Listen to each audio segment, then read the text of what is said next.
Middlesex moved back into the promotion places in the LV County Championship Second Division and closed the gap on leaders Northamptonshire to 18 points with the game in hand after they completed a 6-wicket win over rivals Surrey in Guildford, thanks to an undefeated 94 from Sam Robson and a 10-wicket match haul for Tim Murtagh. Tom Maynard had blasted the season's quickest 100 off 67 balls in an enthralling final session on the previous day, and he looked to carry on in the same manner at the start of this one. Surrey had resumed on the final day on 306 for 6 after following on, and their lead had been increased to 120 when Tim Lindley was leg before to Murtagh for his 8th wicket of the match.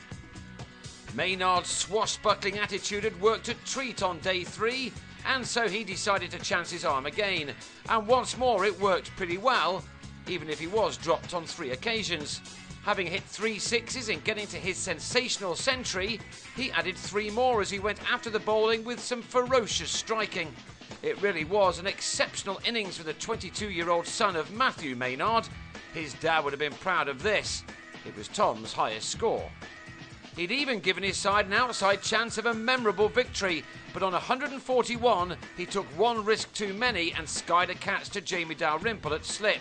His 141 had come off only 101 balls with 17 fours and 6 sixes. Now Middlesex, who had a first innings lead of 191, needed to wrap things up quickly. The mightily impressive Murtagh had Stuart Meeker leg before 4 balls later, as he claimed only the second 10-wicket haul in a match in his career. He also became the second man to 50 LV County Championship wickets this summer, following David Masters to that milestone. Gareth Batty decided that he would follow in Maynard's footsteps by having a go and throwing the bat, something he did to good effect as he thrashed Murtagh for another maximum to take his side to 379. He was left stranded on 34 when Jay Dernbach gave Chris Rogers a simple catch at mid-on off Corey Collymore. Murtagh had finished with figures of 5 for 98 for match figures of 10 for 128, a superb effort. So going out to about 50 minutes before lunch, Middlesex had a minimum of 80 overs to get 189 to record their first double over their London rivals since 1983.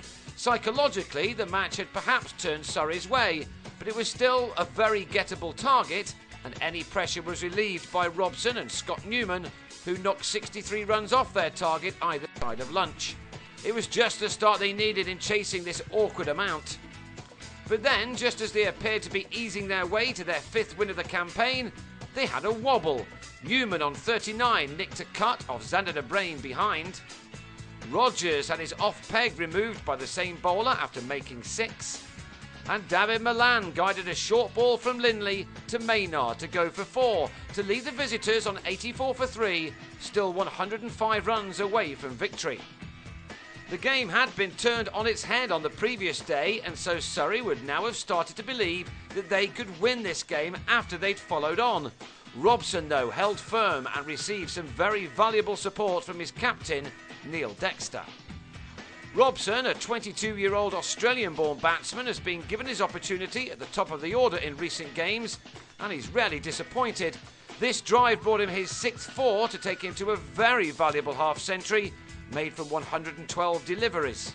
With him still there and increasingly finding the boundary as his confidence grew in the afternoon, Middlesex settled any nerves they may have had after the loss of those wickets, and they now had that winning line in sight as this partnership continued to develop.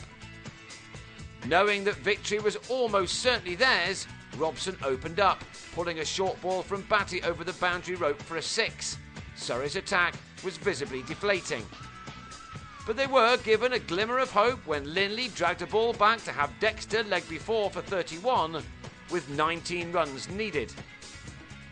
Robson was not going to be denied, however, and the question was now whether he could reach 100 before the game was won, something that Dalrymple didn't have on his mind, as he flicked Lindley through square leg for a 4.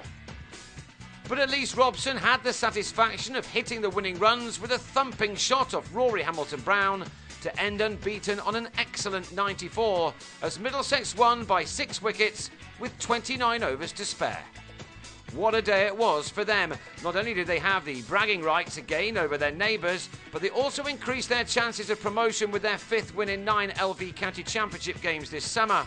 They now trail leaders Northamptonshire by 18 points with the game in hand after getting 22 points from this game. Surrey, who only collected 3, are now 25 points behind Middlesex with 6 games to play. Their own promotion aspirations have not quite been extinguished by this defeat.